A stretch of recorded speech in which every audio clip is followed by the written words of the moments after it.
Alors voilà, c'est une toute nouvelle chronique qui prend l'antenne sur les ondes de CMA-TV, une chronique sur l'immobilier. Donc, on va faire le tour là, de la vente d'une propriété en général et on va parler avec un spécialiste, quelqu'un qui connaît bien son domaine, M. Jacques Cossette, qui est courtier Remax. M. Cossette, bonjour. Bonjour, M. Montminy. M. Cossette, j'ai tellement de questions à vous poser, mais on va commencer d'abord par vous connaître un peu. Là. Bien sûr. Bon, parlez-nous de vous un peu. Là.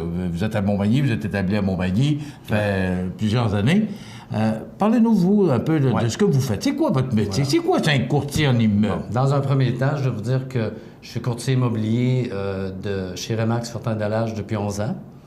Je suis originaire de la Mauricie, j'habite à Montmagny depuis 11 ans et je fais du courtage immobilier depuis 11 ans en temps plein. Bon. Ouais. Puis comment ça va? Écoutez, il y a des... C'est cyclique, hein? Il y a des... Évidemment, le courtage immobilier, c'est cyclique. Il y a des activités, il y a des périodes où ça va très bien, des périodes où ça va moins bien, évidemment. Toutefois, il faut bien réaliser qu'aujourd'hui, depuis un an ou deux, je dirais, que les activités immobilières prennent un autre visage. On observe des choses qui sont pas normales, qui sont pas régulières. Puis ça, c'est causé par différents facteurs. Puis un courtier immobilier est là pour justement faire l'analyse de la situation ponctuelle. Aujourd'hui, il se passe quoi à Montmagny, il se passe quoi à Québec?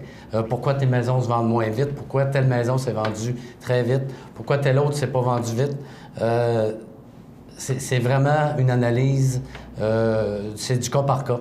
C'est pas parce que les taux d'intérêt sont bas que ça se vend plus vite, c'est pas la raison. Ça prend des acheteurs, puis ça prend... Non, bien entendu, il s'est passé quelque chose d'assez particulier quand le gouvernement fédéral a changé les données sur les durées d'une hypothèque. On pouvait emprunter à l'époque sur 30 ans. Maintenant, le gouvernement a ramené ça à 25 ans, ce qui a éliminé un paquet de premiers acheteurs, évidemment. Donc, ça a coupé un peu la chaîne de l'immobilier. Ça fait des paiements plus hauts parce que évidemment, il y a plein d'acheteurs qui ne se sont pas qualifiés parce que, justement, ils ne pouvaient pas contracter une hypothèque de plus de 25 ans. M. Cossette, on vous dit courtier. C'est quoi votre rôle? C'est quoi un courtier en immobilier? Bon, écoutez, en 2016, un courtier immobilier est absolument nécessaire pour une bonne transaction. Parce qu'il y a tellement d'étapes à passer lors d'une transaction. Et même, c'est pas juste une transaction, c'est que notre rôle à nous, en tant que courtier immobilier, mettons, inscripteur, on a à préparer la propriété pour la mettre sur le marché. Globalement, je dirais que le rôle d'un courtier comporte deux volets majeurs. Notre offre comporte deux volets majeurs. C'est-à-dire, il y a la dimension mise en marché et il y a la dimension légale qui prend de plus en plus son importance. Okay. Parce que depuis que la loi du courtage a été modifiée il y a quelques années, nos activités, notre exercice de courtage immobilier est vraiment très, très bien encadré pour justement protéger la population contre des mauvaises pratiques qui ont déjà eu lieu dans le passé. On parle de vice caché? Non. On parle de juste procédure. On ne parle pas de vice caché, là. On parle vraiment de les étapes que l'on doit passer, au travers lesquelles on doit passer pour réaliser une transaction immobilière. OK. Tu sais, auparavant, les gens s'achetaient une maison, admettons, il y a 40-50 ans, les gens s'achetaient une maison, puis ils sortaient les pieds devant. Aujourd'hui, puis là, la maison était soit transférée aux enfants, ou à quelqu'un de la famille, ou à un voisin. Maintenant, ce n'est pas ça. C'est pas ça du tout. L'immobilier, en général, les gens habitent leur propriété en moyenne 7 ans. 7 ans? 7 ans, pas plus que ça. En moyenne, c'est 7 ans. Donc, c'est pas les parties en cause, c'est-à-dire le vendeur, l'acheteur, souvent ne se connaissent même pas. Aujourd'hui, ce qui est bien important avec la fluctuation des prix des maisons, il faut nécessairement un spécialiste qui va bien fixer le prix de la propriété, qui va préparer la maison pour qu'elle soit à son meilleur, évidemment. Donc, c'est ces deux volets-là que je parlais tout à l'heure, le volet légal et le volet mise en marché, pour que la transaction finisse par se faire de façon impeccable, évidemment. OK. Quand on parle de mise en marché, là, c'est à partir du moment où vous avez le mandat de vous occuper de la vente de la propriété, là, ça part. Absolument. Dès que je Qu'est-ce qui part? Qu'est-ce qui part? C'est ça. Dans un premier temps, je signe un contrat de courtage avec un vendeur. Et là, je lui dis, écoutez, moi, ma vision en immobilier, c'est ça. C'est-à-dire qu'il faut bien préparer la propriété. On n'a jamais deux chances de faire une bonne première impression. Ça, c'est majeur. Ça, là, c'est très, très important. Il faut qu'il y ait un spécialiste qui vienne faire la mise en place de la propriété pour qu'on ait toutes les chances, pour qu'on puisse mettre toutes les chances de notre côté pour réaliser une vente le plus rapide possible. Évidemment, c'est le but. OK. Quand vous parlez de mettre ça beau, c'est pas tout à faire le terrain. Dans le fond, c'est d'essayer de mettre la propriété, le terrain, de mettre s'il y a des choses qui traînent, s'il y a des... Écoutez, dans un premier temps, je travaille avec un designer, j'offre ce service-là, qui fait la mise en place, c'est-à-dire réaménage chacune des pièces de la propriété pour permettre à l'acheteur de se projeter dans la propriété le plus rapidement possible. Ça coûte-tu des frais, ça, M. Cossette? Non, c'est un service que j'offre gratuitement dans mon offre de service, évidemment. Et puis, ça fait en sorte, puis moi, je ne suis pas designer, moi, je ne peux même pas le faire, ce travail-là. C'est un spécialiste que j'engage pour faire cette mise en place-là. Puis, ça, c'est une première étape. Il y a d'autres étapes aussi que j'offre également. Ça peut être une inspection professionnelle. Tu sais, quelqu'un qui ne connaît pas vraiment sa maison, qui ne connaît pas l'état de sa propriété, ben il faut qu'il sache quel produit il vend. Quand on vend un produit sur le marché, il faut connaître l'état de sa propriété. Donc, j'offre aussi ce service-là qui peut être... enfin, c'est plus détaillé. Mais M. Cossette, moi, ce que je comprends, c'est que dans votre rôle de courtier, parce qu'on est en train de définir, c'est ça. C'est que ça ne coûte pas plus cher à la personne qui va mettre sa propriété à vendre. Ça fait partie du travail du courtier, du rôle du courtier.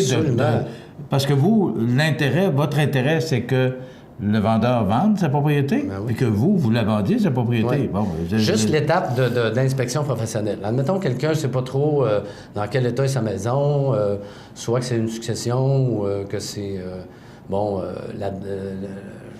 c'est une dame qui vend sa propriété, son mari est décédé récemment, elle ne sait pas trop... elle ne connaît pas sa maison, pas vraiment. Si un acheteur vient faire une offre d'achat, conditionnelle à une inspection professionnelle, évidemment. Puis que, là, la veille de l'inspection, évidemment, là, personne dort. Parce que là, on ne connaît pas l'état de la maison. Qu'est-ce que l'inspecteur va dire? Bien, si déjà, d'entrée de jeu, on a déjà mis un inspecteur sur la propriété pour connaître l'état de sa propriété, mais là, à ce moment-là, on aurait pu apporter des correctifs. On n'aura plus ce stress-là. On n'aura pas ce stress-là parce qu'on va savoir déjà qu'est-ce qu'on va se faire dire par l'inspecteur de l'acheteur. OK. Et lui, c'est quoi? C'est des recommandations qu'il fait par rapport à l'état de la propriété? C'est ça. L'inspecteur, lui, il est là, puis il va dire, écoutez, la toiture est en bon état ou en mauvais état. Il va parler de plein d'éléments, toutes les composantes de la propriété, il va passer dessus. Puis il va statuer là-dessus, puis il va remettre un rapport d'inspection comme ça. Si l'inspecteur, c'est-à-dire le rapport d'inspection, révèle des éléments significatifs qui diminuent la valeur de l'immeuble, bien, l'acheteur, lui, qu'est-ce qu'il va faire? Il va demander une diminution de prix. Fait que moi, ce que je tente de faire, pour maximiser le profit, bien, moi, je suggère aux gens de bien connaître son produit pour pas donner la chance à un acheteur de dire « la maison, elle vaut moins cher ». Il faut nécessairement qu'on connaisse l'état de la propriété. Puis si le vendeur ne veut pas apporter de correctifs suite à cette inspection-là, bien là, à ce moment-là, on fixe le prix en conséquence.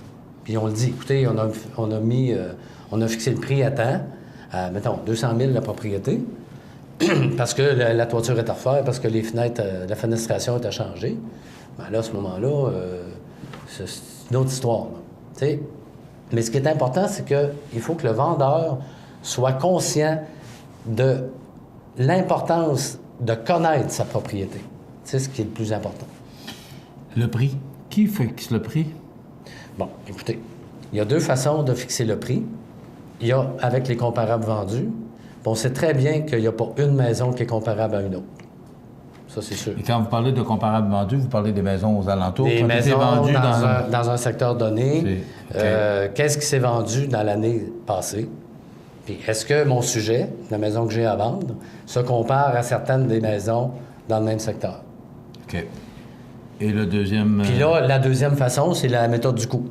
Bien entendu, quelqu'un qui a une maison neuve, il va plus procéder avec la méthode du coût, parce que la maison, si la maison lui a coûté 200 000, puis qu'il revend un an plus tard, bien, c'est sûr et certain qu'il va y aller avec la méthode du coût, parce que souvent, on n'aura même pas d'évaluation municipale. Puis ça, tant qu'à parler d'évaluation municipale, ça reste un indicatif, l'évaluation municipale d'une propriété, mais c'est pas nécessairement ça qui fait la valeur de la maison. On va s'en garder pour les autres. Oui, absolument. Parce que moi, j'ai tellement de questions à vous poser, parce que moi, je trouve ça intéressant. Tout le monde, un jour, on aura une propriété à vendre. Ça va arriver un jour ou l'autre dans notre vie, si ce n'est déjà fait. Oui. Alors, je trouve ça important. J'ai beaucoup de questions à poser à M. Cossette. Il sera là avec nous dans 15 jours. Donc, cette chronique sur l'immobilier avec Jacques Cossette Remax.